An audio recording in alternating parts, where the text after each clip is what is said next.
Sejam bem-vindos a mais esse podcast. Eu estava pensando esses dias sobre a bênção patriarcal. E vamos lá, né? Primeiro vamos explicar o que é a bênção patriarcal para quem ainda não conhece ou nunca foi membro da Igreja Mórmon, mas nos ouve aqui e tal, simplesmente para você relembrar, né? Existe um homem que é chamado de patriarca, né? Numa região, numa estaca. E o patriarca ele é responsável por colocar as mãos na sua cabeça e começar a falar algumas coisas que dizem ser orientações ou profecias para a sua vida. Então você vai até um local que você marca quando você tem alguns requisitos, né? Acho que passa pelo bispo, tá? Eu tô lembrando aqui que esses processos aí faz muito tempo, né? Que eu vivenciei. Mas eu acho que você passa pelo bispo, ele dá uma autorização, alguma coisa assim, você agenda com o patriarca, esse patriarca aí que profere, né, essas palavras aí de bênçãos e que fala que é uma profecia, um guia para sua vida. E aí ele vai lá e põe as mãos sobre a sua cabeça e fala lá. Não lembro direito como começa, né? E é como uma bênção, que já deu uma bênção, só que aí ele prolonga ali, né, os dizeres a respeito do que é um guia e profecia para a sua vida. As pessoas às vezes comentam, né, falam para mim, e aí, na vida já aconteceu isso, principalmente na missão, o missionário conversa muito, fala aí como é que tá as coisas da sua bênção patriarcal. Alguns falam assim, não vou falar, é segredo. Outros falam, vou falar, então. Eu tirei minha bênção patriarcal, eu acho que foi em 1994, eu acho. E eu lembro que eu fui até Campinas, num lugar lá pré-agendado, tal, e tinha um patriarca lá. E aí a gente foi numa sala, eu lembro que ele colocou as mãos sobre a cabeça e começou a proferir a bênção patriarcal que diz respeito a mim. E ali fala um monte de coisa, sabe? Um monte de coisa que nunca se cumpriu, né? É lógico, ele fala coisas básicas para todo mundo. Que você possa casar. Que você possa ser um missionário em tempo integral. Que você possa ter filhos. Já errou aí, porque eu não tenho filhos, né? Não tenho no plural. Tenho só uma filha. Mas ele fala coisas genéricas e tal. E quando vai acontecendo na sua vida, você que é muito um Mormon CDF, olha lá, está cumprindo a minha bênção patriarcal. Casei. Estou cumprindo a minha bênção patriarcal. Os homens, né? Fui um missionário, estou cumprindo minha bênção. Eles falam coisas genéricas, né? E às vezes aparecem algumas coisas absurdas, por exemplo. Até eu queria que você comentasse se você já ouviu falar da bênção patriarcal, que alguém te contou alguma coisa que é atípico. Por exemplo, eu lembro que eu tive um companheiro na missão que ele falava assim, a bênção patriarcal da minha mãe está falando que ela vai ver Jesus Cristo voltando para a Terra em vida. Isso aí fazem 20 anos já, né? E falando da bênção patriarcal da mãe dele. É lógico, né? Isso aí Uma vez a gente estava debatendo esse assunto, né? Quais são os meios que a Igreja Mórmon controla a sua vida? Vamos pensar que ela faz entrevistas a portas fechadas, ela te chama lá e começa a dar conselhos e guias para a sua vida. Na verdade, ela quer guiar a sua vida aos moldes da corporação. Você tem que acertar sempre o dízimo, ofertas e receber a recomendação para o templo. E você deve ir, porque você fala assim, se eu tenho uma recomendação para o templo e tenho que ser digno de mantê-la comigo, eu tenho que ir sempre para o templo. Então ela sempre vai te guiando. Quando chega lá no templo, só é deveres e Lúcifer te ameaçando. Sempre é isso. Então a Igreja Mórmon ela consegue fazer com que você obedeça o que ela te propõe goela abaixo e ela tem as ferramentas para isso, ou foi criando as ferramentas para isso. A bênção patriarcal é justamente para isso. Vai um jovem receber uma bênção patriarcal, que nem é o meu caso, por exemplo, lá em 96, que um dia você possa ser um missionário. É lógico. Aí você vai ficar lendo a sua bênção patriarcal. Eu tenho que ser, porque lá minha bênção patriarcal fala. Não sei o que tem, tal. Você possa ser isso, que você possa ser aquilo. E aí fala lá que você é da tribo pertencente, aí cada um tem isso. É uma papagaiada que fala lá. E muita gente que eu estou conversando hoje, é interessante isso. Muita gente que eu estou conversando hoje fala que mais da metade ou quase tudo ali não aconteceu para muita gente. Por quê? É um jeito de te manter, é sempre as palavras ali, vai ser coisas para te manter dentro do quadradinho. É o jeito de guiar você dentro da coerção, medo.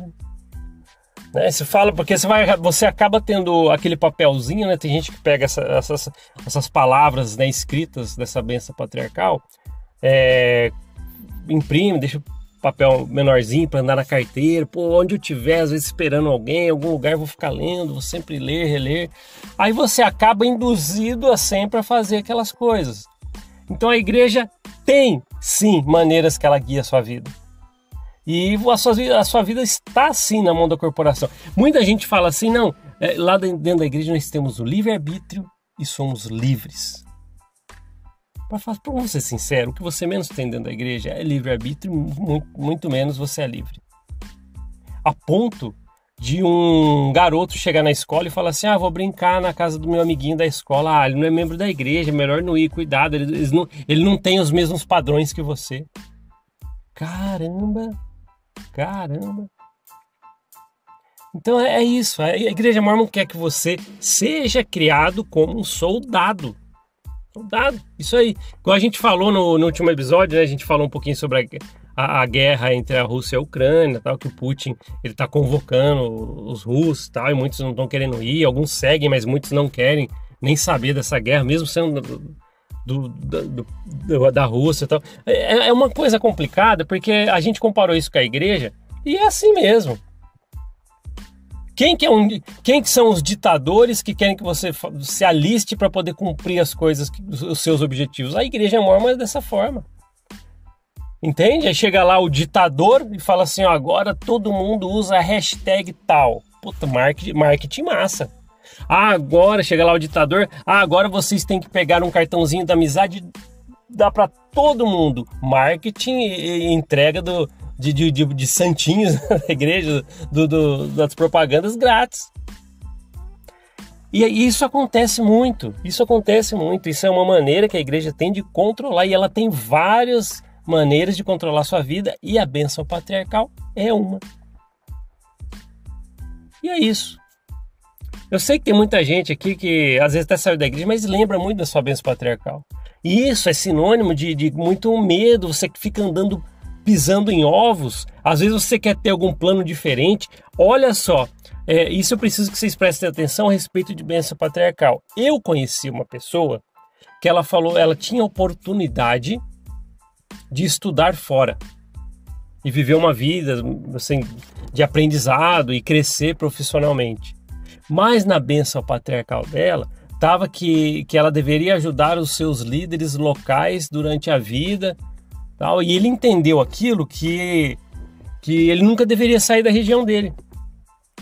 Hoje a pessoa está com pouca instrução e deixou de ter uma baita de uma oportunidade, porque quis seguir o raio dessa bênção patriarcal, que é uma papagaiada que te falam, e você agora eu estou condicionado, eu preciso fazer isso, tudo que está aqui, linha por linha, tem que acontecer, e se não acontece como está lá, se um dia você quiser abrir a boca para reclamar para alguém, para um bispo ou para alguém, e chegar, por exemplo, e falar assim, bispo, estava lendo minha bênção patriarcal e as coisas não estão acontecendo, sabe de quem raio é a culpa? Sua.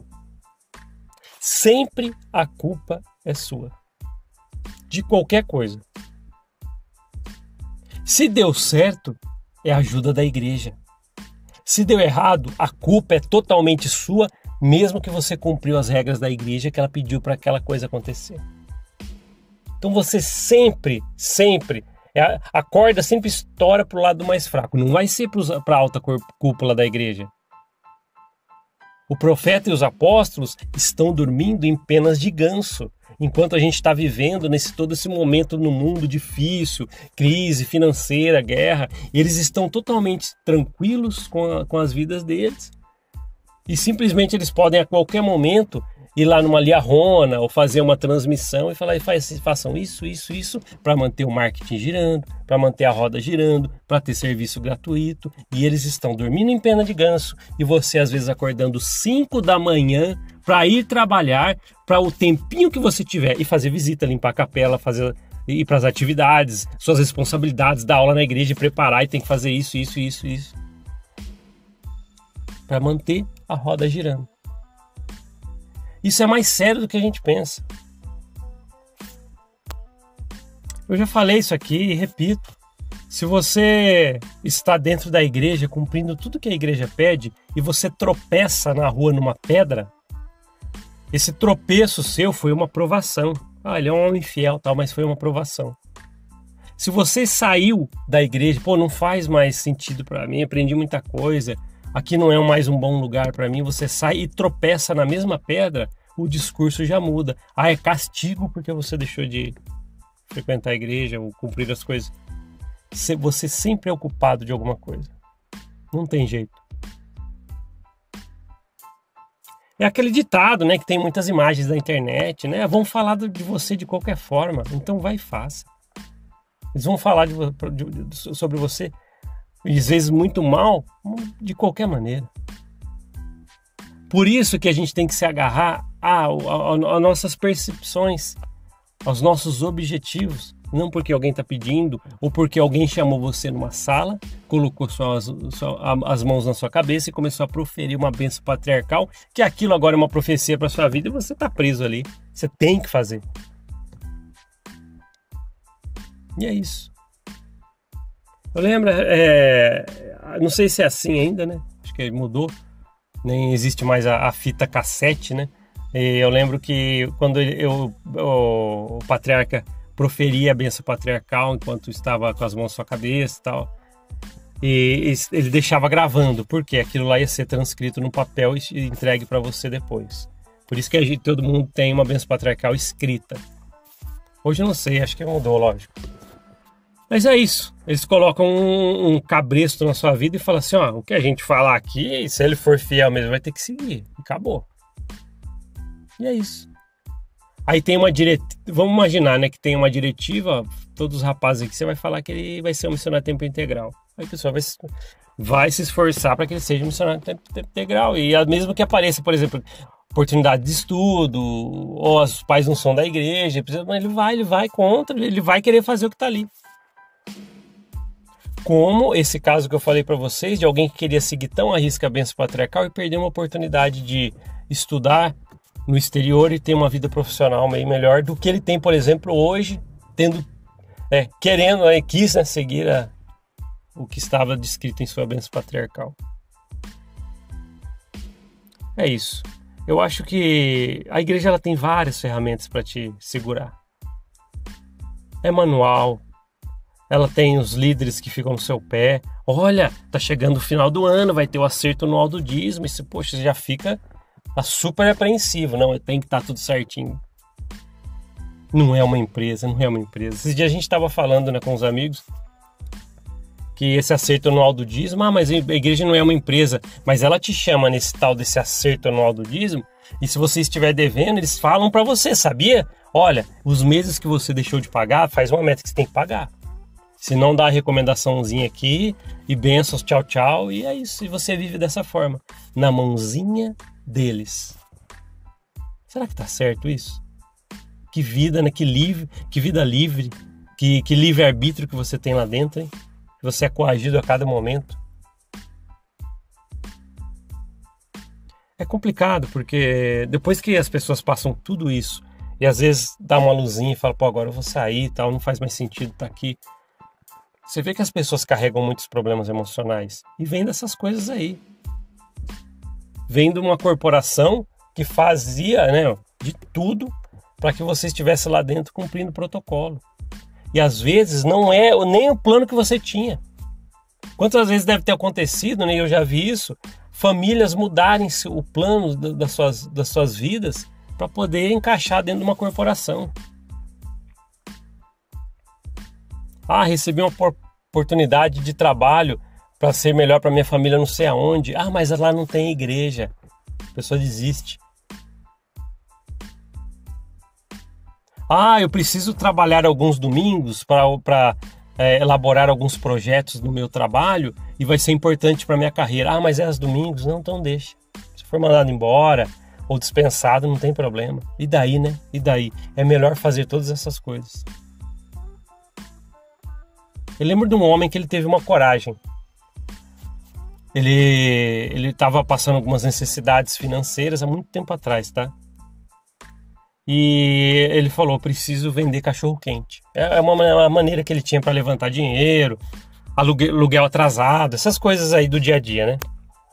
E parece que alguns domingos ele foi vender o cachorro-quente dele. E chegou, parece que nos ouvidos do bispo.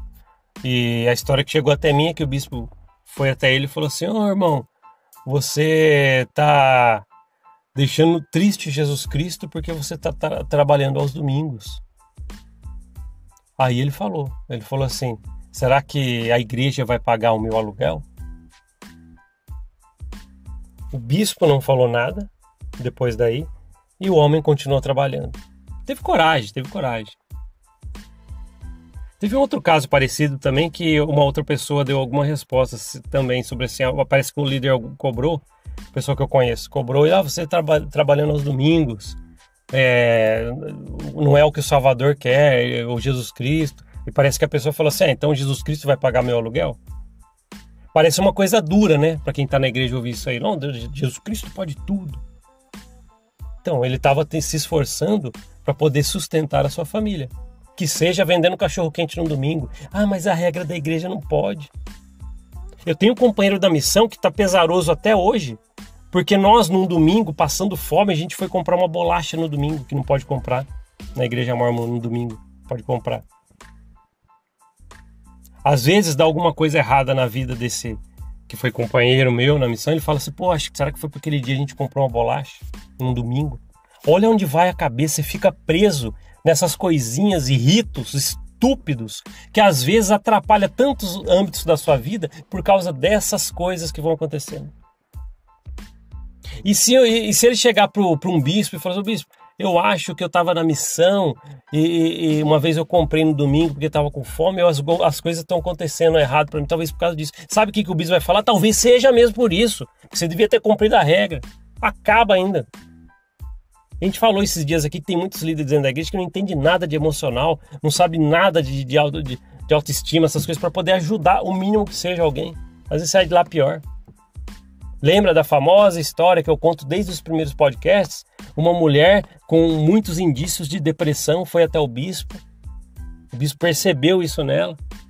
Mas ele falou assim, não, irmã, começa a cantar hinos em pensamento durante o dia que isso passa. A mulher foi parar no hospital com esse raio desse conselho, desse canalha. E outra, eu conheço esse bispo que deu esse conselho para essa mulher. E eu sei que você me ouve aqui, viu? Eu sei que você me ouve. Então eu quero que você saiba que esse conselho que você deu é uma canalice só. E muitas coisas do que você falou para aquela mulher, ela sofreu por sua fucking causa. Ah, não gostei do que você falou. Você sabe onde me encontrar, brother. Vem falar aqui, vem aqui nos comentários no YouTube, por exemplo, você que tá me ouvindo aí, que é o pivô dessa história, né, o personagem principal que foi lá e deu esse conselho ridículo e de crápula para essa mulher. Vem aqui nos comentários, vem justificar. Fala que você estava seguindo o manto que você tem. Vai lá. Em vez de pedir para a mulher procurar ajuda profissional, vamos ver o que os meus amigos aqui do podcast vão comentar no seu comentário. Isso se você tiver de coragem de fazer isso. É complicado. Tem coisa que a gente não pode mais deixar barato. A gente já engoliu muito sapo dentro da igreja. Muita coisa. A gente já relevou muita coisa dentro da igreja. Para chegar alguém e dar uma passada de pano, comigo não cola. Não cola. É isso. Você que me ouve aqui, que às vezes fala assim, pô, acho que ele falou de mim nessa história. Tá convidadíssimo para vir falar comigo. Vem falar comigo. Vamos gravar um podcast, se você justifica, não, eu dei aquele conselho para aquela irmã, e você fala lá, não, porque eu estava seguindo o meu manto de bispo. Você estava seguindo uma canalice interna que você já tem enrostida dentro de você, crápula. Tá vendo? Desculpa, mas essas coisas não dá mais para engolir. Às vezes eu quero fazer de tudo para chegar no podcast. Pô, hoje eu não vou falar sobre nenhum canalha, nenhum crápula, mas é tanta gente que passou pela minha vida dentro dessa corporação no raio de 40 anos, que às vezes a gente vai lembrando disso, Como eu vou falar de uma maneira tranquilíssima que um cara chamou uma mulher numa sala com sinais claros de depressão, ansiedade, em vez de pedir para procurar um profissional? Irmã, sobre o manto de bispo que eu tenho, eu falo para você que se você cantar hinos em pensamento durante o seu dia, vai passar. Que raio de conselho é esse? E eu sei, olha, isso que é o pior de tudo, porque eu fui assim, então eu sei. Eu sei que tem membro da igreja com a recomendaçãozinha no bolso que deve estar pensando assim, não, o bispo fez certo, sim. Ele seguiu o espírito. Mas o espírito que levou a mulher para o hospital depois? Que ela tentou fazer, remediar com o que o bispo falou? Cantar hinos em pensamento. Por isso. Mas os líderes manjam sim do emocional, lógico, por isso que... Isso, que nem esse aí, né? Nem esse aí. A mulher acabou no hospital. E aí? É isso. Uma vez eu estava conversando com um líder que entrevistava as pessoas na estaca, e ele falava assim, não, ele já tinha um esquema, tudo esquematizado para as entrevistas. Ele falava que quando ele entrevistava, ele fazia perguntas para deixar a pessoa acuada. Ele fazia, e aí, irmão, como é que tá as escrituras? Aí ele ia fazendo tantas perguntas e perguntas acuando a pessoa, deixando ela, jogando na parede para ela poder entregar o podre dela. Eu lembro que ele falou assim, não, eu vou fazendo um monte de perguntas. Aí ele ainda quer sair por cima como espertão e falava assim, esse é o pulo do gato. Esse é o pulo do gato. Você chegar lá e começar a fazer um monte de pergunta uma em cima da outra, até a pessoa falando, não, tá bom, isso eu não faço. Crápula, canalha. É o pulo do gato. Eu vou dar um nome para esse episódio aqui, se você viu até agora, esse episódio aqui vai chamar o pulo do gato. Em homenagem a esse raio desse crápulo que eu sei que também já me ouve aqui, chegou até mim. Então você que fazia as entrevistas desta forma, você é um crápula. Eu tenho o pulo do gato para poder tirar as coisas das pessoas. O pulo do canalha, né? Tá certo, pessoal. Desculpa às vezes as alterações. Talvez muitos que estão me ouvindo aqui tenham uma fineza, uma clareza de pensamento, uma suavidade, mesmo quando fala dessas coisas que às vezes a gente lembra, que dói. Desculpa se às vezes eu me altero. Você falou, agora parece que o Paulo ali tá um pouco mais nervoso, tá? A cabeça da gente é uma pilha. E às vezes a gente vai dando carga e é difícil. Às vezes a gente precisa de um jeito ou de outro, e quando fala principalmente, né, ela vem com carga total. E não é à toa que eu falo o jargão aqui do podcast, né, a frase de efeito, que aqui é uma locomotiva em alta velocidade e não tem parada. Porque quando a gente vem é difícil segurar esse trem, é difícil. Mas tá certo. Canalha tem em todo lugar, né? É o pulo do gato. Não acredito que esse cara falou isso. Fui lembrar disso agora, sabia? Eu lembro disso. É isso. As pessoas usando técnicas para coagir você. Deixa eu colocar ela no quadradinho, ela não sai mais. Fica te guiando ali. O pulo do gato. Tá certo. Comenta aqui no YouTube se você tem algo para deixar sobre essas coisas que a gente falou aqui hoje, tá? Se você tá no Apple Podcast, Google Podcast, Spotify ou outros aplicativos, também estamos em outros aplicativos de podcast, tá? A gente fala desses 3 principais, né? Além do YouTube, Spotify, Google Podcast e Apple Podcast, que somos muito ouvidos por lá, também tem outros aplicativos que nós estamos. Às vezes você digita Mormon Malva no Google aí, podcast, vai aparecer muitos lugares onde a gente está. Mas no YouTube a gente tem a linda vantagem dos comentários. Então comente. Se quer comentar, comenta. Vou deixar coraçãozinho para todo mundo, né? Esse vou fazer também, como eu faço de vez em quando, tá? Uma promessa que eu vou responder todo mundo que comentar nesse episódio no YouTube. Pode ser? Vamos interagir. É isso que a gente precisa. Obrigado por ouvir esse podcast. A gente se vê na próxima. Até mais. Tchau, tchau.